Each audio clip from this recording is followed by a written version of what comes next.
ध्यान रखना, धूमधाम से विवाह हुआ। महाराज दशरथ जी चारों पुत्र वधुओं को लेकर के अयोध्या में आए। बैठ जाएं, सब बात करना बंद कर दें। अयोध्या में जिस समय आए तो सबसे बड़ी बहू थी सीता। देखिए अब बहुत शिक्षा की बात है, ध्यान से सुनना। क्यों? रामायण सिखाती क्या है? जब समाज में बहुएं बैठी हैं और सासू बैठी हैं, दोनों ही पक्ष सुनेंगे। तो बड़ी बहू थी सीता। अब मोह दिखरामनी का समय आया, वो आज भी होता है। सबसे पहले कैकेयी चली हैं। महाराज दशरथ जी के भवन में सबसे ज्यादा का चतुर रानी थी तो वो कैकेयी थी। और यहां तक लिखा है कि दशरथ जैसे सम्राट की सेनापति थी कैकेयी। कितनी चतुर होगी? तो कैकेयी ने आज जिस समय सीता का चेहरा निहारा, तब कही बेटी सीता, अयोध्या में जितने भी भवन बने हुए हैं उनमें सबसे ज्यादा सुंदर राजभवन मेरे पास है, सोने का बना हुआ है। और आज से मोह दिखरामनी में वो मैंने अपना राजभवन तुझे दे दिया। कितनी अच्छी चीज थी। अब सुमित्रा का नंबर आया। कहीं कहीं विद्वानों ने मत दिया कि चूड़ामणि दी, लेकिन संत शिरोमणि राजेश्वरानंद महाराज जी ने अपनी राम कथा में बताया कि सुमित्रा ने सीता को मोह दिखरामनी में अपना एक बेटा ही दे दिया था कि मेरा एक बेटा तेरी सेवा करेगा जीवन भर। अब पीछे तो नंबर आवा कौशल्या को। तो आज ही देख लो तुम, कोई रिश्तेदार ने घड़ी दे जाए, कोई तोड़ियां दे जाए, कोई अंगूठी दे जाए, कोई धोती दे जाए, लेकिन सबसे ज्यादा कीमती चीज देती है लड़के की मां बहू को, और सबते पीछे देते हैं। अब कौशल्या विचार करती हैं क्या सबसे उत्तम चीज दिया कैकेयी ने, सोने का भवन ही दे दिया पूरा, और बहुआ मेरे बेटा की, तो मैं आज सीता को दूं तो दूं क्या? खाली हाथ बैठी थी बिल्कुल। लेकिन श्रोता बंधुओं, सीता जी के चेहरा को निहार कर कौशल्या ने जो मोह दिखरामनी में दिया था वो मैं तुम्हें बता रहा हूं। सबसे अच्छा लगे दिल तक तो उस एक महतारी कौशल्या के नाम की ताली बजाना। क्या दिया था?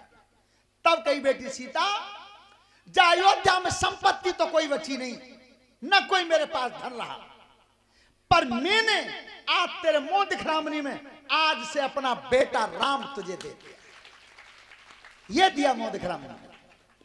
कुत्ता को कितना उल्टो असर हुआ है।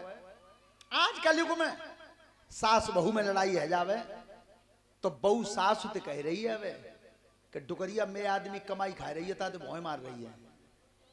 बेटा तेरे आदमी तो पहले तो वो बाको बेटा है। अरे अब 20, 22 और 25 साल का करके तब तेरा पति बनाया है। अब ये तो बिटियां बहनें तुम्हारे लिए है। अब उनको नंबर है जो सास हो तेरे घर में बहू मौजूद है। श्रोता बंधुओं, अगर किसी गरीब घर से कोई बेटी बहू बन के आई है घर और उसके बाप ने अठन्नी भर के कुंडल पहना दिए, और सही बात तो ये पोस्टमैन साहब वो लड़की विदा कर तो का तो तक बाप है बचत हुई का है, बेऊ अठन्नी भर के कर्रे पच जाता है। और पता है उस समय बाप बेटी को छाती से लगा करके कहता है, बेटी अब की पैच जाओ, दोबारा आओगी तभी भारी करवा देंगे। बचता ही नहीं कुछ। लेकिन सुनो, बिटिया घर में बहू बन करके आई और अठन्नी भर के कुंडल पहने, और सास 5 तोले के झाले पहने बैठे है। शोभा नहीं देगा। शोभा कब देगा? तब तुम जी कह जाओ कि बिटिया जे कुंडल दे दे मोयो जे झाले ले ले, तब शोभा देवे। समय समय बदलता रहता है। अरे किसी दिन समय तुम्हारा था, आज किसी और का है, कल किसी और का है। परिवर्तन है, प्रकृति का नियम ही परिवर्तन है। श्रोता बंधु, एक बार महाराज दशरथ जी ने आज दर्पण देखा है। दर्पण, और दर्पण में निहारा, कान के पास बाल सफेद हो। ये रामायण बता रही है। तो दशरथ जी ने विचार किया कि कान के पास बाल सफेद हो गए तो राजधानी छोड़ने का समय हो गया, राजगद्दी छोड़ने का समय हो गया। तो दशरथ जी ने विचार क्या किया उस समय कि बरसों तक राज काज देखा, अरे बरसों महलों में मगन रहा, बरसों महलों में मगन रहा, बरसों युद्ध स्थल में कर जाए और बरसों भजन में लगन रहा।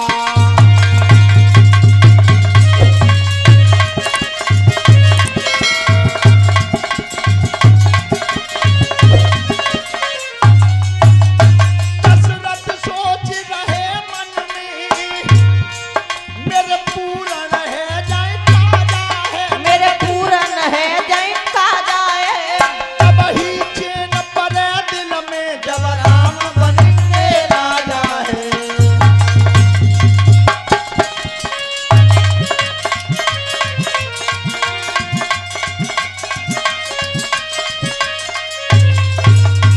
ध्यान रखना, महाराज दशरथ जी विचार करते हैं कि अब मुझे राम को राजा बना देना चाहिए, लेकिन गुरुदेवता को बुलाया, आज गुरुजी को बुलाया है, और ज्यादा संतान ना इत्यादि ना गुरुजी के जोरे गए खुद। क्यों? वो स्वयं का काम था और आज समाज का काम है। तो गुरुदेवता जब आए हैं तब कही मैं राम का राज तिलक करना चाहता हूं, तुम दिन छांट दो। वशिष्ठ जी कहते हैं महाराज दशरथ, जिस समय जिस दिन में जिस घड़ी में तुम राम के ऊपर मुकुट रख दो वही सबसे उत्तम है, वही सबसे उत्तम है, छांटने की जरूरत नहीं है। तो इससे सिद्ध होता है शुभ कर्म अपने में स्वयं शुभ होता है, वह छांटने की जरूरत नहीं है। ध्यान रखना, दर्पण, सभी श्रोता बंधु पंडाल में बैठे ध्यान से सुनना, दर्पण कभी झूठ नहीं बोलता, शीशा सत्य बोलता है, वो जो है वो ही दिखाएगा। तुम करोड़ों की रिश्वत दे देना दर्पण को, पर शीशा बदलेगा नहीं, जो है वो ही दिखाएगा। वो कैसो दिखाते है, सुनो बच्चे ध्यान से, किसी का लड़का IIT करके इंजीनियर बन गया और विदेश में चला गया अमेरिका, अब्बा ने मई शादी कर ली अमेरिका ही में, तो एक दिन वाके मन में विचार आया कि चलो आज तो हम अपनी माँ के पास घूमे आए, क्योंकि मातृभूमि की याद सबको आती है, सबको आती है। और ये बात मोनू बताओ, बाद इस गुप्ता परिवार के ऊपर चली थी वीरेश्वर नेताजी के यहाँ, जो जिला पंचायत सदस्य रहे थे, उन्होंने ये कहा था कि गांव से उखड़ने के बाद और इतनी तरक्की करने के बाद वो परिवार आज तक अपनी गांव की मिट्टी को नहीं भूला है। इसलिए उस गुप्ता परिवार के लिए तारीफ करने के लिए मेरे पास शब्द नहीं है, ये नेताजी वीरेश्वर सिंह ने कहा था। बताओ इन्हें क्या जरूरत है वहां से आने की, और शायद तुम्हारे तो गांव के हैं, तुम नहीं देख पाए होगे। 9 दिन मैं देख आया हूं, 9 दिन इनके घर पर रह के देख आया हूं। सत्यता तो यह है कि इन्हें कोई आवश्यकता नहीं है तुम्हारे गांव की, वो दिया इन्हें परमात्मा ने, लेकिन फिर भी इनके अंदर वो गुण है, वो संस्कृति है कि अपनी मिट्टी की याद इन्हें आई है। अगर मिट्टी की याद नहीं आती तो ये भागवत यहां नहीं करवाने आते, भागवत वहां भी करवा चुके हैं और देखो यहां भी करवा दिया। तो अपने गांव की संस्कृति से जुड़े हुए हैं, ये इस परिवार की महानता है। श्रोता बंधुओं, 3 बातें बता रहा हूं, ध्यान से सुनना सब। दूसरे का भोजन जो छीन करके खाते हैं, बड़े ध्यान से सुनियो, दूसरे का भोजन जो छीन के खाते हैं उसे विकृति कहते हैं। और तुम अपना भोजन खा रहे हो और हम अपना खा रहे हैं, इसे प्रकृति कहते हैं। अब की बात ताली बजाना अच्छी लगे तो, तुमने भोजन खाया या नहीं खाया, तुम्हारी चिंता करके तब हम अपना भोजन खाते हैं, इसे भारत की संस्कृति कहते हैं, इसे भारत की संस्कृति कहते हैं। तो हमेशा सामने वाले का भी ध्यान रखो कि जाए यार रोटी मिली या नहीं मिली। श्रोता बंधो, हमारे पूर्वजों में, बड़े बूढ़ों में, बहुत बड़े बूढ़े ऐसे गांवों में रहते था जमाने में कि होली पे दीपावली पे गांव में बड़े बड़े आदमी चक्कर लगाते कि आज काऊ के यहाँ ऐसो तो ना है कि बाकी यहाँ गेहूं न हो तो दीपावली न मन पा रही हो। ये बड़े लोगों का कर्म था पहले। तो दूसरे के भोजन की चिंता करके तब हम खाते हैं, इसे भारत की संस्कृति कहते हैं। श्रोता बंधो, तो दर्पण झूठ नहीं बोलता। अब सुनो, वहीं आ जाओ। तो वह लड़का ने मन में विचार करो कि कोई नई चीज लें चले। आज भी जो गुप्ता जी जब दिल्ली से चलते होंगे गांव के लिए, तो जो सोचते हैं कोई ऐसी चीज लें चले जो हमारे गांव में न होए। तो वह लड़का ने बाजार में डोलते में विचार करो कि माता जी पूछें कि शादी कर ली है तो बहू कैसी है।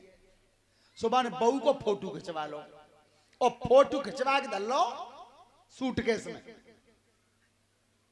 अब बाजार में घूम के आए तो शीशा मिल लो, शीशा बिक रहा हो, शीशा हमारे यहां तो ना हो। अच्छा शीशे ही हमारे यहां हो तो नारद जी ताल में ही मोचों देखते। तो वे शीशा खरीद के बेहू धर लो सूटकेस में। अब जैसी जहाजते आए, कई माता जी नाराज मत भइयो, हमने शादी कर ली है। ए डोकरी तो खूब खुश भाई के मेरे लला ने बहू ढूंढ ली। ए लला कैसी है बहू? कि माता जी फोटो रखा है सूटकेस में। लला चले गए खेत में, डुकरिया सूटकेस ही तो दो। अब फोटो ढूंढ रही वहां भीतर, फोटो तो मिलो नहीं, वो शीशा मिलो। सो जो डोकरी ने शीशा ऐसो करो पैमाओ, ए लला जी बहू ढूंढी है जी तो मरी हुई बैठी है बिल्कुल। ए वे ना मेरे लला को भाग्य फूट गो, कैसी बहू ढूंढी है देखो जी तो मरी हुई लाका है बिल्कुल। अब डोकरी बस शीशा लेके धर भाजी खेत में। डोकर लला की भाग्य फूट गो, किस्मत फूट गई बिल्कुल। कहा वो बन ब्याह कर लो, मई ब्याह कर लो। तो फिर तू पसीना का डर रही है? कर लो हो, बहू आ गई। क्या तुम्हें मालूम है बहू ऐसी ढूंढिया मरी हुई लाका है बिल्कुल। फोटो लाओ लला, कहाँ है दिखाइए। सब शीशा दे दो डोकर के हाथों में। अब डोकर निकल लो पैमाओ। कहीं जी बहू का जाके तो मोछे हैं। ध्यान रखना, दर्पण सत्य दिखाता है, जो भी है वो ही दिखाता है। श्रोता बंधु, आज भगवान श्री राम की रात्र की तैयारी हुई है। हाट बाट घर गली अथाई और कहें परस्पर लोग लुगाई। अयोध्या सजाई गई है और जिस समय रात्र की तैयारी हुई भगवान श्री राम को पता चला, तब जाकर के कहिए कैकेयी से, मैया ये नगर सजाया क्यों जा रहा है? बेटा तुम्हारा रात तिलक होगा। सबसे ज्यादा खुशी कैकेयी को थी कि मेरा बेटा राम राजा बनेगा। बेटा तुम्हारा रात तिलक होगा। अरे मैया तुम रात तिलक की तैयारी कर रहे हो, मेरे सीना में दर्द हो रहा है। और इस बात को ध्यान से सुनना, भक्तों पर जब जब कष्ट आता है तब तब परमात्मा के सीने में दर्द होता है। जब जब भक्तों पर कष्ट आता है। आओ जी मोनू, देखो अब की बार हमारे बड़ेल ने, गुप्ता जी के परिवार ने यहां भागवत कथा करवाई है। उन्हीं वैसे हर साल कथा जनवरी के महीना में होती थी गोदाम पे।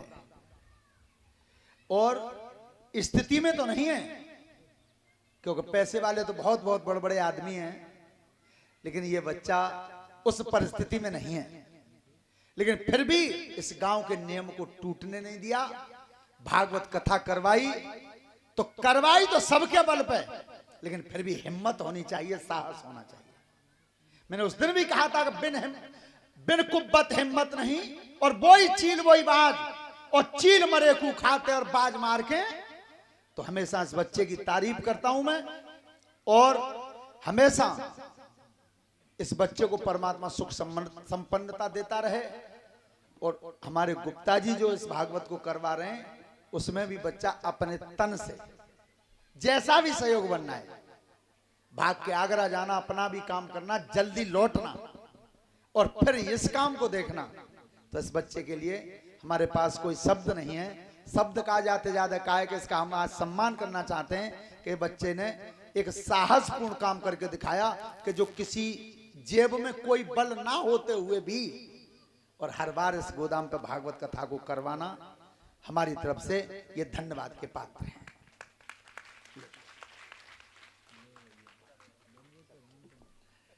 श्रोता बंधु, तो आज कैकेयी ने कहा बेटा राम तुम्हारा रात तिलक होगा। मैया मेरे शरीर में बीमारी है, सीना में दर्द हो रहा। तो बेटा सीना में दर्द हो रहा, किसी वैद्य को बुला लो। मैया नहीं, मेरी बीमारी जो शरीर में, उसकी दवाई केवल तुम्हारे पास है और किसी के पास नहीं। तो बेटा जो तेरी इच्छा हो वो बता दे। ध्यान से सुनना, ये हमारे परम आदरणीय विश्वविख्यात कवि ये कुमार विश्वासी ने अपनी राम कथा में कहा है। जो कुमार विश्वासी अपने अपने राम की कथा सुनाते हैं, ये उन्होंने कहा है कि केकई ने ये कहा तेरी इच्छा हो सो मांग ले। भैया मांगूंगा जरूर, लेकिन एक बात सुनना, सभी माताएं बहनें बेटियां केकई को दुनिया बुरा बताती है, लेकिन केकई बुरी नहीं थी। केकई नहीं बुरी थी, लेकिन केकई से कहा कि मांग लो। केकई ने कहा मांग ले बेटा, राम क्या मांगना चाहता है।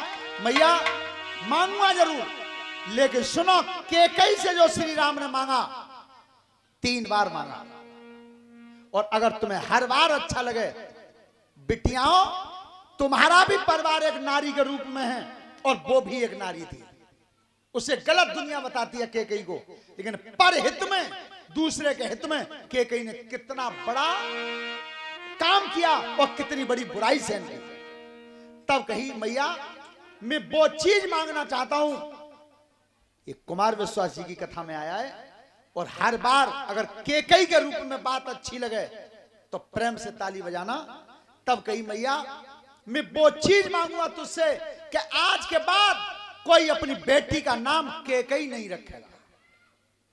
तब कही केकई ने, बेटा राम, मेरा पुत्र राम सही हो जाना चाहिए, मेरा राम अच्छा हो जाना चाहिए। अरे राम जैसे बेटा को मुझे हजारों बार स्वीकार है, आज के बाद कोई अपनी बेटी का नाम केकई कभी ना रखे। मुझे इस बात की कोई चिंता नहीं। तो देखो आज तक कोई रखता ही नहीं है।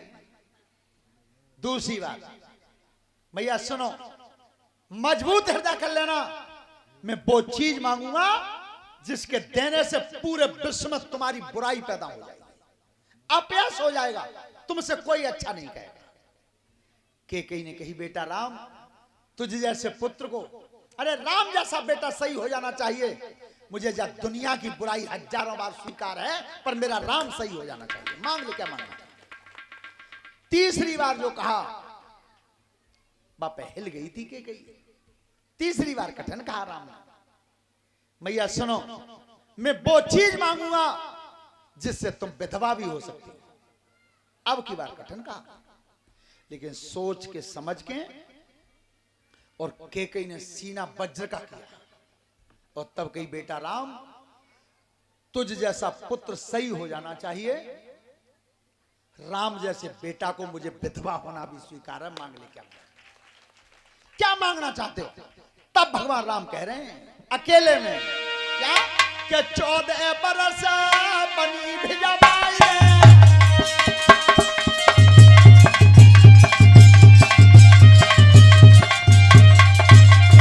14 बरस बनी भिजवाए दे, और जा बेटा को रोग मिटाई दे।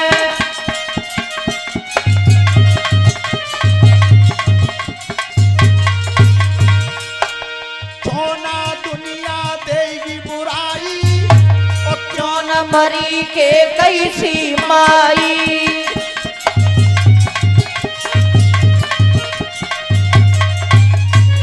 मैया मैं 14 वर्ष वनवास जाना चाहता हूं, बस ये मांगो।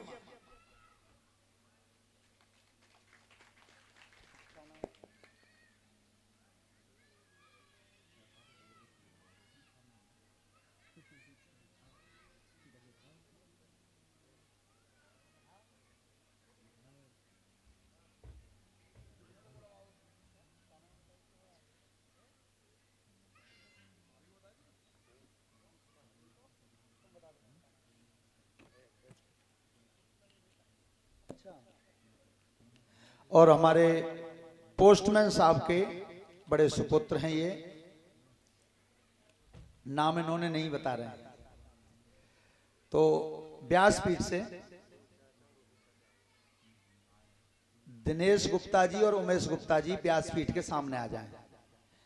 100 रुपए से हमें सम्मानित किया है और 20-20 रुपए से शास्त्री मंडल को सम्मानित किया है। परमात्मा सुख समृद्धि देता रहे। धन्यवाद।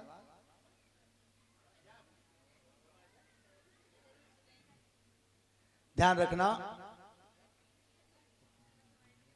उस समय जब कैकेयी ने भगवान राम की बात को स्वीकार किया, कोप भवन में चली गई। कोप भवन में, और जिस समय महाराज दशरथ जी को पता चला था कि कैकेयी कोप भवन में चली गई हैं,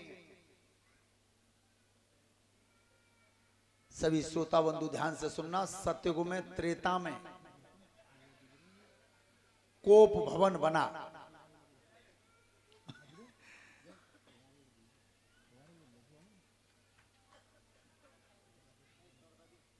कोप भवन बना, लेकिन त्रेता के बाद द्वापर में, कलयुग में किसी राजा के यहां कोप भवन नहीं बना। क्यों नहीं बना? कि जब कोप भवन की खातिर राम जैसे अवतार को बन जाना पड़ा। और जैसे ही कैकेयी कोप भवन में गई हैं, राजा दशरथ को पता चला है हालत क्या हुई है।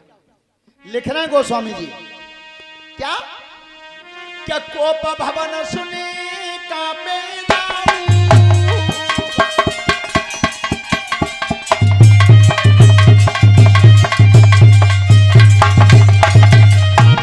कोप भवन सुनी सकुचे राऊ, भय बसयागी परे न पाऊं।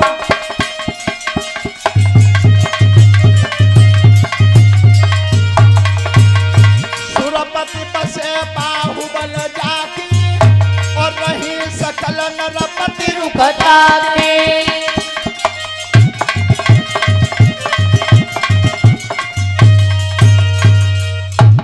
दशरथ जी के प्रताप से इंद्रासन खाली होता था और समस्त राजा दशरथ जी के दरवाजे पे हाजिरी बजाते थे। इतने बड़े सम्राट डर के मारे कोप भवन में पैर नहीं पड़ाए। 130 लख गए सुखाई। इतने बड़े बलवान और इतने बड़े राजा अपनी पत्नी की गुस्सा देख के दरवाजे पर ठाड़े ही सूख गए।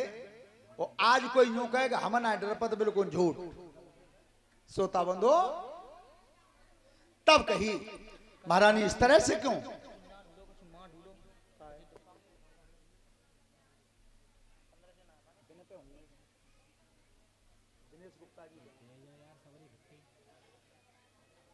हेलो,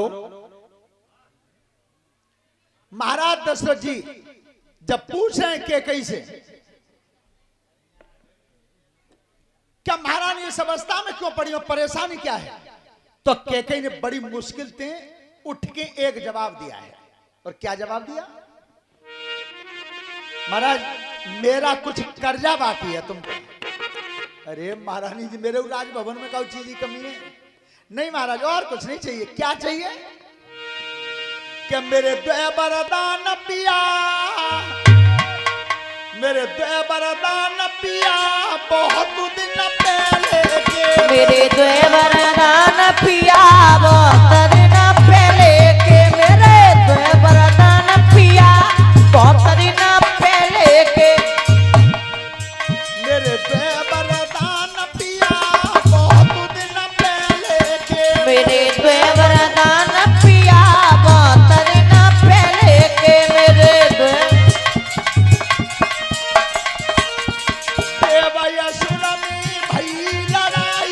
देवयसुर में भई लड़ाई, कीलन कलिबान की जाई, कीलन कलिबान की जाई। उंगली को फंसाई दिया, उंगली को फंसाई दिया, बहुत दिन पहले के। उंगली को फंसाई दिया, बहुत दिन पहले के। मेरे द्वय वरदान पिया, बहुत दिन पहले के। महाराज देवासुर संग्राम में जब आप गए थे लड़ने, और उस समय तुम्हारे रथ की धुरी की कील निकल गई थी, तो मैंने जिस समय उंगली से रथ को रोक दिया था, तब तुमने ये कही थी कि इसे एहसान के बदले में कुछ मांग लो। तो मैंने 2 वचन के कही थी, महाराज जब जरूरत पड़ेगी तब मांग लेंगे, उस समय तो नहीं मांगा, अब मांग रही हूं। महारानी मांग लो। सोता बंधु,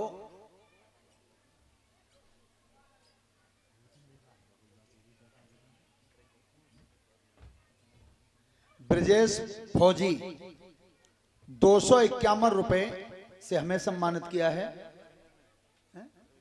और 50-50 रुपए शास्त्री मंडल को दिए हैं और संत भगवान और कलश वाली कन्याएं, कलश वाली बेटियां खड़ी हो जाए और श्रीमान राम भरोसी लाल उनकी तरफ से व्यासपीठ के माध्यम से 100 रुपए हैं हमारे लिए। परमात्मा सुख समृद्धि देता रहे। धन्यवाद। सभी प्रेम से ताली बजाते हुए भगवान के नाम का कीर्तन बोलेंगे, उसके बाद यहां से आगे की कथा सुनाएंगे।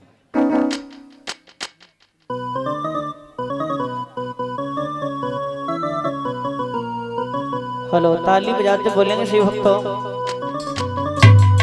अरे तुलसा तेरी और ओट और हमने राम नहीं देखे।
ध्यान रखना, जैसे मैं महाराज दशरथ जी ने कह दिया था कि मांग लो तुम्हारी क्या इच्छा है, तो केकई ने पहला वचन में मांगा क्या राज तिलक मेरे बेटा भरत का होना चाहिए। राजा दशरथ को कोई परेशानी नहीं लगी। परेशानी क्यों नहीं लगी कि चलो राजा राम न सही तो भरत सही, मेरे लिए कोई आपत्ति नहीं है। लेकिन परीक्षित जी जो दूसरा वरदान मांगा, अब हार्ट अटैक दूसरा पड़ा है। क्या मांगा है के तापस भेषा विशेष उदासी 14 बरस राम बनवासी।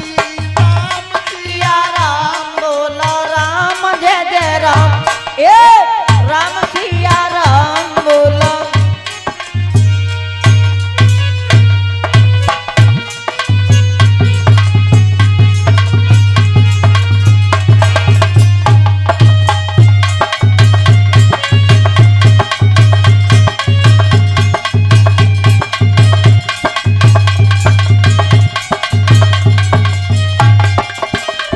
अच्छा बताओ,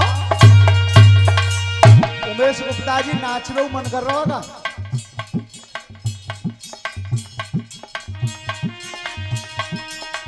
चकिया सवना जनू किया नानी, चकिया सवना जनू किया नानी, चकिया सवना जन की नानी, चकिया सवना जन की नानी, चकिया सवना जनू किया नानी, चकिया सवना जन की नानी, चकिया सवना जन की नानी।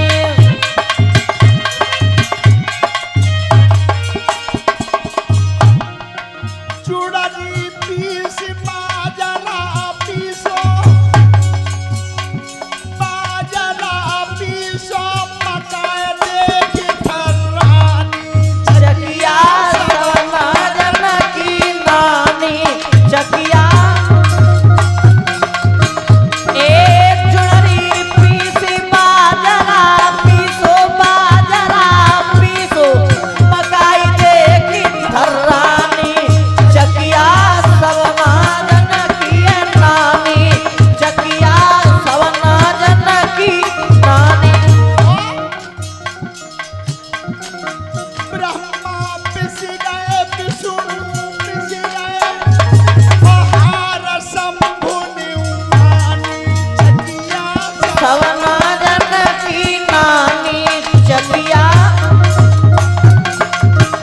अरे ब्रह्मा पिस गए विष्णु पिस गए, विष्णु पिस गए आर शंभु ने मानी, चकिया सवना जन की नानी, चकिया